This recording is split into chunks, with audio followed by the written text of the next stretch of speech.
मध्य प्रदेश कांग्रेस अध्यक्ष जीतू पटवारी ने केंद्र सरकार पर तीखा हमला बोला और कहा कि लोकतंत्र में आवाज उठाना देश की परंपरा है, लेकिन पीएम मोदी डोनाल्ड ट्रंप के बयानों पर मौन क्यों है, इसका जवाब देश को मिलना चाहिए। पटवारी ने कहा कि देश के सामने सच्चाई आनी चाहिए और नोटबंदी जैसे फैसले को लेकर भी प्रधानमंत्री ने पहले इसे सही ठहराया था। पटवारी ने कहा कि राहुल गांधी देश में विपक्ष की भूमिका मजबूती से निभा रहे हैं। उनके मुताबिक जहां भी दर्द और अन्याय है, राहुल गांधी आवाज उठा रहे हैं। उन्होंने आरोप लगाया कि बीजेपी मंत्री लगातार राहुल गांधी पर निशाना साध रहे हैं, लेकिन इसके बावजूद वो देश हित में बात रखते रहेंगे। पटवारी ने दावा किया कि आने वाले समय में राहुल गांधी देश के प्रधानमंत्री होंगे। फिलहाल बयान के बाद प्रदेश की राजनीति में सियासी घमासान तेज हो गया है। लोकतंत्र में प्रधानमंत्री की जो भाषा है वो शर्मसार करती है देश को। देश के प्रधानमंत्री कहते हैं कि कांग्रेस नंगी है पहले से, ये वर्ड है, ये देश के प्रधानमंत्री के है। देश के प्रधानमंत्री ने जब चुप क्यों रहे, मौन क्यों रहे, जब ट्रंप ने कहा मैं आपका पॉलिटिकल करियर कोलैप्स कर दूंगा, क्यों चुप रहे तब वो, जब उन्होंने कहा सीज फायर मैंने करवाया।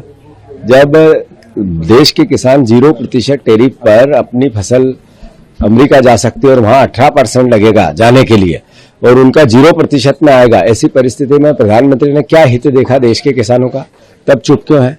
एआई को लेकर जिस तरीके का सब्जीबाग दिखाया गया, जो पूरी दुनिया में वो एक जो रोबोट की स्थिति बनी, चाइना से लाकर एक यूनिवर्सिटी की बात आई, ये अल्टीमेटली क्या था, मतलब लोगों को मैनेजमेंट से गुमराह करने का हिस्सा।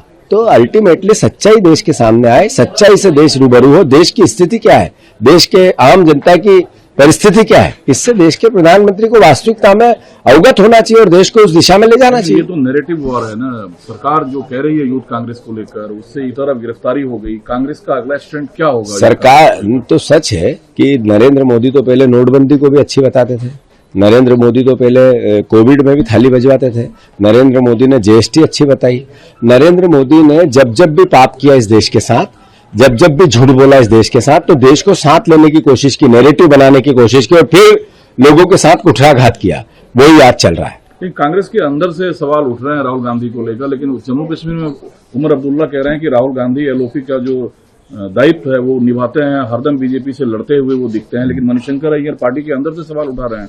मैं समझता हूं कि मणिशंकर अय्यर जी की जो सोच है, जो विचार है, वो देश जानता है। जहां तक प्रश्न है राहुल गांधी का, एक से देशभक्त सच्चा नागरिक जो लगातार देश के विपक्ष की भूमिका निभाना, दलितों के, पीड़ितों के, दुखियों के, सर्वहारा के, किसानों के, युवाओं के, जहां परेशानी होती है, जहां दर्द होता है, जहां दुख होता है, वहां आवाज उठाते रहते हैं।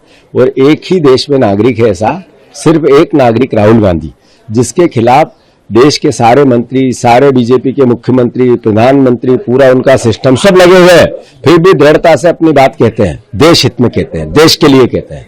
जब मैं मणिशंकर अय्यर जी का इतना बोलने से पहले विचार करना चाहिए कि दुनिया में एक व्यक्ति ऐसा है 200 साल की हिस्ट्री में जिसने 4000 किलोमीटर पैदल चल के सिर्फ प्रेम प्यार मोहब्बत की बात की, देश की समस्याओं की बात की। कि राहुल गांधी ही इंडिया ब्लॉक के नेता हैं, मौका मिलने 100% मंत्री बनेंगे। किसने कहा? देश कह रहा है, चिल्ला चिल्ला करके आने वाला प्रधानमंत्री देश का राहुल गांधी है। किसी एक व्यक्ति या दो नेताओं के कहने से ना जाना है ना आना है।